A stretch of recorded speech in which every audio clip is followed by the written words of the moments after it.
अचानक पप्याने मला इशारा केला. मी समोर पाहिलं तर ती समोरून येत होती. मैत्रिणींच्या घोळक्यात का कुणास ठाऊक मला ती जास्त वेगळी दिसली.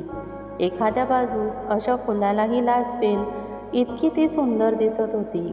क्षणभर वाटलं की जावं आणि बोलावं तिच्याशी, पण नंतर वाटलं नकोच, कारण तिथे सगळ्या गावातली पोरं पण होती ना, आणि तिला एकटक पाहणारा त्या सर्वात मी एकटाच नव्हतो हेही कळायला मला वेळ लागला नाही.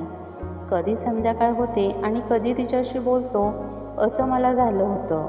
पोरांशी गप्पा मारत खेळ बघत कधी संध्याकाळ झाली कळालंसुद्धा नाही. मी उठून घरी गेलो, तोंड वगैरे धुतले, नवीन कपडे घातले, मग आम्ही मंदिरासमोर जमा झालो. फ्रेंड्स, पूर्ण व्हिडिओ बघण्यासाठी खाली दिलेल्या त्रिकोणावर क्लिक करा व पूर्ण व्हिडिओ बघा.